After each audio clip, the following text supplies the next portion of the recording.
Hello मित्रों आज का हमारा टॉपिक है अपरिमेय संख्या। अपरिमेय संख्या पढ़ने से पहले हमने एक संख्या पद्धति एक टॉपिक बनाए थे वीडियो संख्या पद्धति, जिसमें हम लोग संख्या पद्धति किसे कहते हैं और संख्याओं के प्रकार और परिमेय संख्याओं के बारे में डिस्कशन किए हैं। उसका लिंक मैंने वीडियो डिस्क्रिप्शन बॉक्स में दे रखा है, जाकर वहाँ उस वीडियो को पहले देखिए, फिर अपरिमेय संख्या पढ़ने में मज़ा कुछ और ही होगा। ठीक है दोस्तों, तो हम बात करते हैं अपरिमेय संख्या। अपरिमेय संख्या किसे कहते हैं और कुछ इसके एग्जाम्पल, फिर इसके बाद वास्तविक संख्याएं, फिर वास्तविक संख्या के बाद वास्तविक संख्याएं और उनका दशमलव प्रसार के बारे में बात करेंगे। ठीक है, तो आइए हम लोग देखते हैं अपरिमेय संख्या। अपरिमेय संख्या किसे कहते हैं? वे संख्याएं जिसे p/q के रूप में नहीं लिखा जा सकता है उसे अपरिमेय संख्याएं कहते हैं। तो देखते हैं वे परिमेय संख्या।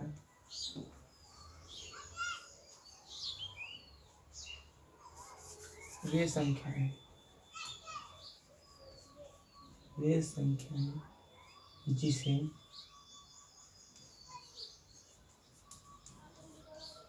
p/q, वे संख्याएं जिसे p/q के रूप में नहीं लिखा जा सकता है, रूप में नहीं लिखा जा सकता है, लिखा जा सकता है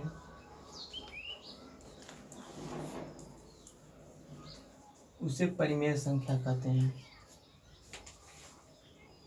उसे परिमेय संख्या कहते हैं।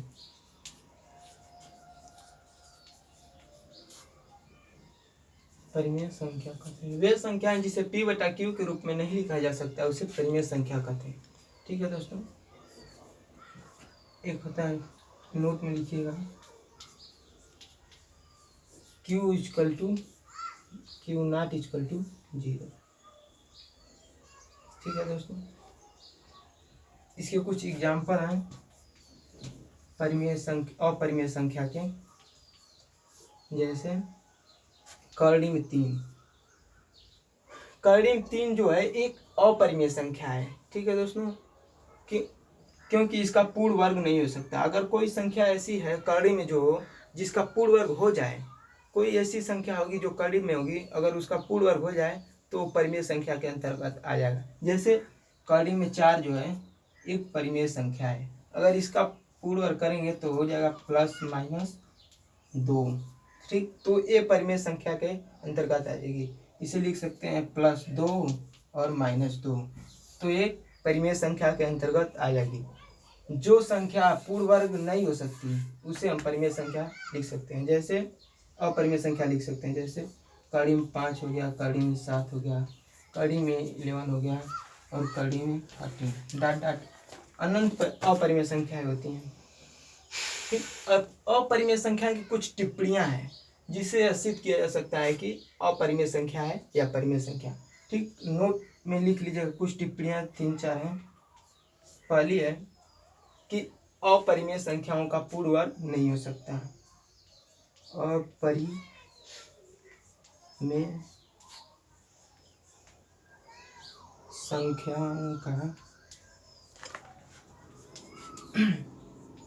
संख्याओं का पूर्ण वर्ग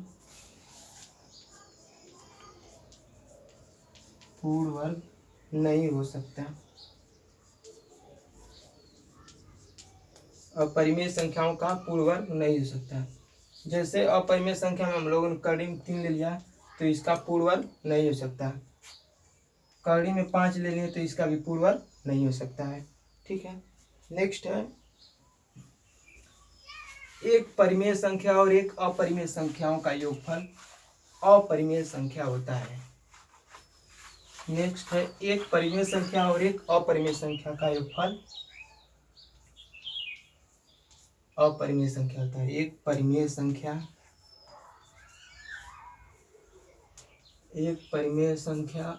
और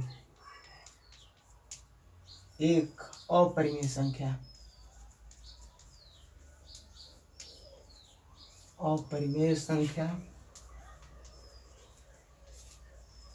का योग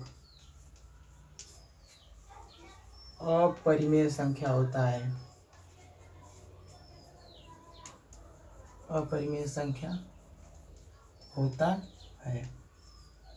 जैसे में दोस्तों अगर 2 एक परिमेय संख्या है और कड़ी में 3 एक अपरिमेय संख्या है, तो इसका योगफल वही हो जाएगा 2 प्लस कड़ी में 3। तो एक अपरिमेय संख्या है, परिमेय संख्या नहीं हो सकती है। एक परिमेय संख्या और एक अपरिमेय संख्याओं का योगफल एक अपरिमेय संख्या होता है। तीसरा है, ये दूसरा था। एक परिमेय संख्या और एक अपरिमेय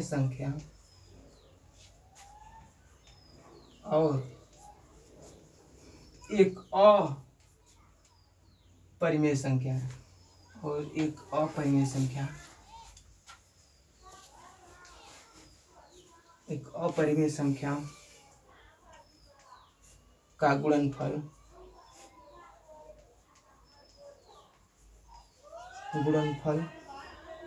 अपरिमेय संख्या का गुणनफल अपरिमेय संख्या होता है। अपरिमेय संख्या होता है। एक परिमेय संख्या और एक अपरिमेय संख्या का गुणनफल एक अपरिमेय संख्या होता है। जैसे यहाँ पर ले लिए 4 एक परिमेय संख्या है और करड़ी में 2 एक अपरिमेय संख्या है। 4 एक परिमेय संख्या है और करड़ी में 2 एक अपरिमेय संख्या है। तो एक परिमेय संख्या और एक अपरिमेय संख्याओं का गुणनफल एक अपरिमेय संख्या होता है। ठीक है। नेक्स्ट है 2 परिमेय संख्याओं का योगफल।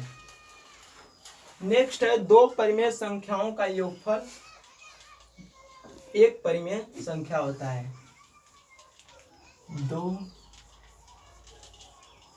परिमेय संख्याओं का योगफल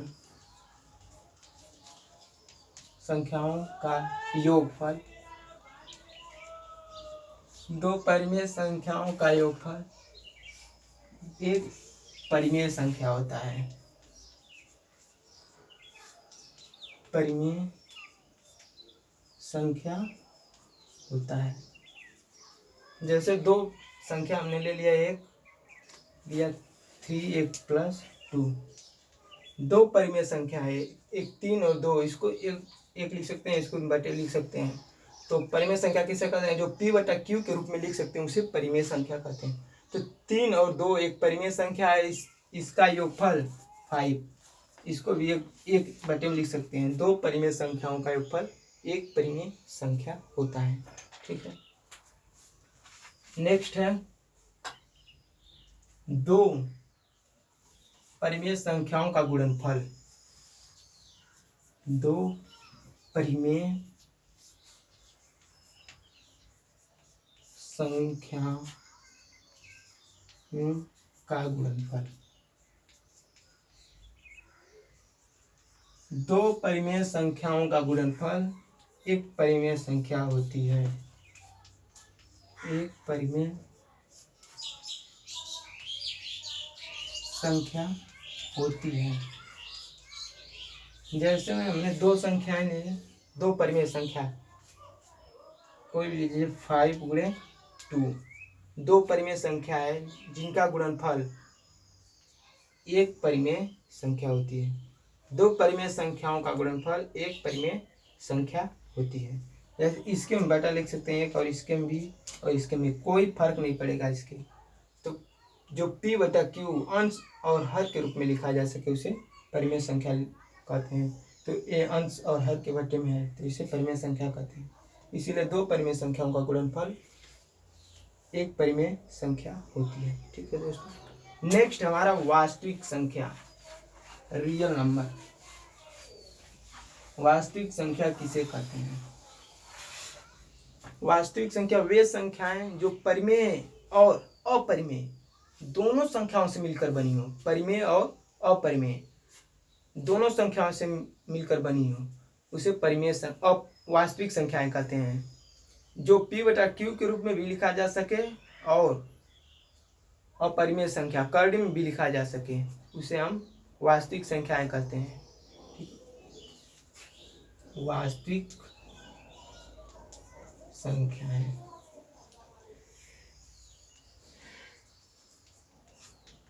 वे संख्या जो परिमेय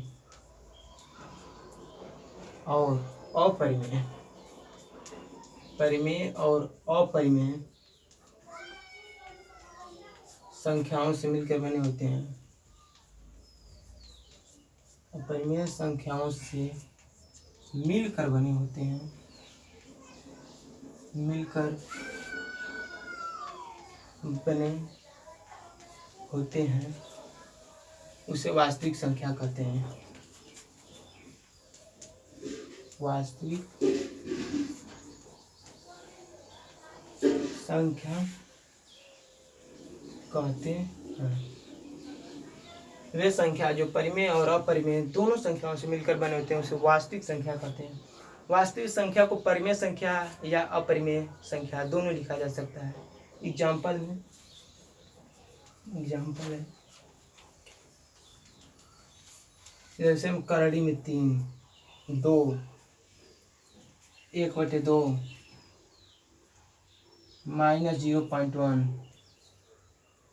ये सब वास्तविक संख्याएं के एग्जाम्पल हैं जो परिमेय और अपरिमेय दोनों संख्याओं से मिलकर बने हैं। ठीक है दोस्तों, नेक्स्ट हमारा टॉपिक वास्तविक संख्याएं और दशमलव प्रसार, मतलब कि परिमेय संख्या और अपरिमेय संख्या दोनों का दशमलव प्रसार हम लोग कहेंगे।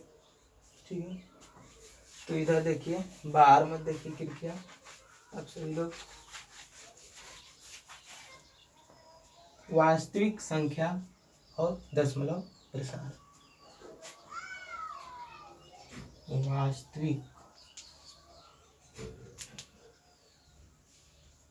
वास्तविक संख्या और एवं दशमलव प्रसार।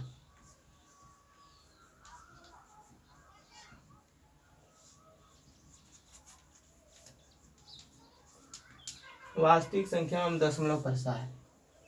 ठीक, वास्तविक संख्या एवं दशमलव प्रसार में हमने जैसे कुछ एग्जाम्पल लिए परिमेय संख्या के, कुछ एग्जाम्पल लिए और उनका हम लोग दशमलव प्रसार करेंगे और देखते हैं क्या होता है। ठीक है, जैसे वास्तविक संख्या, जैसे ले लिए हम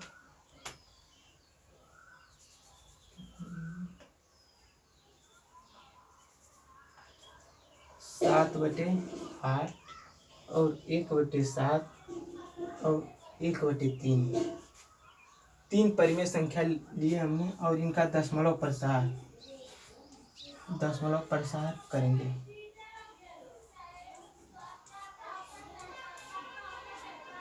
तीन परिमेय संख्या हैं और इन सभी का हम लोग दशमलव प्रसार करेंगे। जरा ध्यान से देखिएगा, इसमें शेषफल, भाजक, भागफल इन सभी का बहुत महत्वपूर्ण है जानना।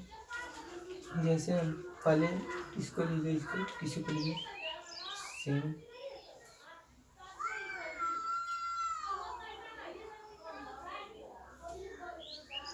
ठीक, 8 में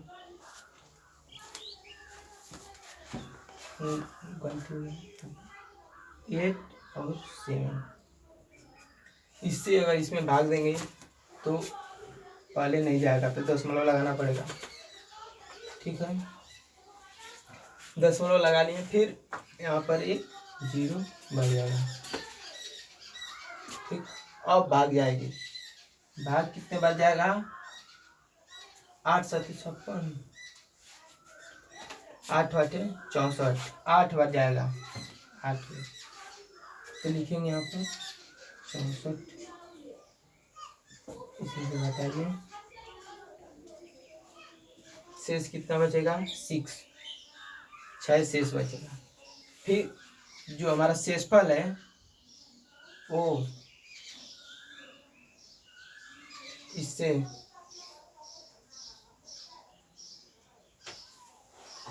जो हमारा शेषफल है यहाँ पर देखिए जो हमारा भाजक है, जो शेषफल हमेशा भाजक से कम ही होगा, कभी ज़्यादा नहीं होगा। ठीक है, तो यहाँ पर देखते हैं, फिर एक जीरो बढ़ाएंगे, जीरो यहाँ पर बढ़ा लीजिए जितना चाहे उतना। ठीक है, फिर इससे इसमें एक शून्य उतारेंगे, फिर इसमें भाग देंगे, फिर 8 सत्ते 56, 7 बार जाएगा, 8 सत्ते 56, फिर 8 से भाग दिए। चलो देखिए, ये जो बता रहे थे ये तरीका आप लोगों को समझ में नहीं आ रहा होगा। सीधे तरीके से हम लोग भाग देकर देखते हैं कि दशमलव प्रसार कितने तक होते हैं इसके। ठीक, देखते हैं 8/7, 8/7। तो जो हमारा भाजक है वो भाज्य से बड़ा है, तो भाग नहीं जाएगी, तो हम क्या करेंगे, एक दशमलव लगाएंगे, दशमलव लगाकर फिर जीरो।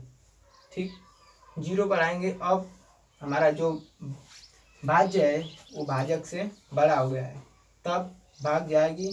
तो 8 से भाग देंगे 70 में, तो 8 8 64, 10 में से 4 जाएगा 6, और 6 में 6 तो 0 हो जाएगा। अब फिर हमारा जो शेषफल है वो भाजक से कम हो गया है, फिर भाग नहीं जाएगी, तो क्या करेंगे, हम एक जीरो बढ़ाएंगे। अब हमारा जो शेषफल है वो भाजक से बड़ा हो गया है, अब भाग देंगे, तो 8 सत्ते 56, 7 बार भाग जाएगी, 8 सत्ते 56, शेष बचेगा 4। फिर हमारा जो शेषफल आया है वो भाजक से छोटा है, तो इसलिए भाग नहीं जाएगी, तो फिर जीरो बढ़ाएंगे, फिर भाग देंगे, तो 8 बचे 40, पूरी तरह कटपीस हो गया। ठीक, ये था पहला। दूसरा विस्तार देखते हैं, 1/7।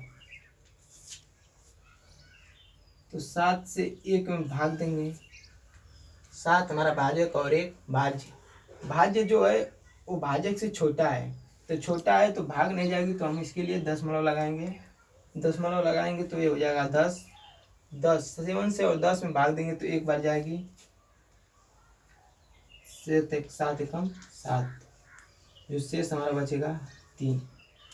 भाजक यहाँ पर बड़ा और शेषफल छोटा है, तो भाग नहीं जाएगी, तो इसके लिए हम एक जीरो बनाएंगे। फिर देखेंगे कि शेषफल बड़ा है कि छोटा, तब देखें यहाँ पर शेषफल बड़ा हो गया और भाजक छोटा, तो फिर भाग देंगे, 4 बार जाएगा, 7 चौका 28, यहाँ से 80 लेंगे, यहाँ पर हो जाएगा 10, 10 में से 8 जाएगा, बचेगा 2, और 2 में से 2 जाएगा तो 0। फिर हमारा शेषफल 2, जो हमारा शेषफल 2 आया है वो भाजक से 7 से छोटा है, तो भाग नहीं जाएगी, तो इसके लिए हम फिर 0 बढ़ाएंगे, फिर 7 से इसमें भाग देंगे, 7 दूना 14, यहाँ से हासिल जाएगा, यहाँ पर 10 में से 4 जाएगा 6, 2 1 में से 1 जाएगा 0। फिर जो हमारा शेषफल आया है वो भाजक से छोटा है, भाजक यहाँ पर 7 और शेषफल 6, तो भाग नहीं जाएगी, तो फिर हम 0 बढ़ाएंगे, तो हो जाएगा 7 8 56, शेष बचेगा 4। फिर शेषफल हमारा 4 आ गया और भाजक 7, फिर एक बार भाग देंगे 7 से इसमें, तो 7 5 35, फिर शेष बच गया 5। इस तरह हमारा जो भागफल है उसकी बार बार पुनरावृत्ति होती रहेगी, एक कट नहीं सकती, बार बार इसकी पुनरावृत्ति होती रहेगी। तो हम इस पे लगा देंगे बार मतलब बार बार इन्हीं संख्याओं की पुनरावृत्ति होना, नेक्स्ट है 10/3, इसको भी देखते हैं। 3 से भाग देंगे 10 में, तो देखिए 3 से इसमें भाग देंगे, तो 3 नहीं, यहाँ पर 1 लिखिए, एक से अगर 3 से भाग देंगे एक में तो नहीं जाएगा 0.10 हो जाएगा, तो 3 बार भाग जाएगा। फिर 3 बार इससे भाग देंगे तो 3 3 9, फिर 1 बचेगा, फिर 3 बार भाग जाएगा 0 बढ़ा के 9, फिर 1 बढ़ेगा। इसमें बार बार एक ही संख्या की पुनरावृत्ति हुई, वो भी 3 की बार। मित्रों देख रहे हैं यहाँ पर कि कुछ वास्तविक संख्याओं का प्रसार हमने दशमलव प्रसार किया, तो यहाँ पर कुछ देख रहे हैं कि कुछ संख्याओं के बाद हमारा शेष जो है शून्य हो जा रहा है, और कुछ संख्याओं के बाद हमारा जो शेष है फिर से पुनरावृत्ति करना स्टार्ट कर दे रहा है। ठीक है, तो बार बार पुनरावृत्ति होती रहेगी, जो संख्याएं नहीं कटेंगी। और कुछ संख्याएं हैं जो जिनका शेषफल शून्य हो जा रहा है, तो जिन संख्याओं का शेषफल शून्य हो जाएगा उसे हम शांत दशमलव कहेंगे, और जिन संख्याओं का शेषफल शून्य नहीं होगा उसे अनुवासनीय आवर्ती दशमलव प्रसार कहेंगे। ठीक है दोस्तों, हम मिलते हैं अब नेक्स्ट वीडियो में। ठीक है, आज के लिए इतना ही, बहुत हो गया ज़्यादा।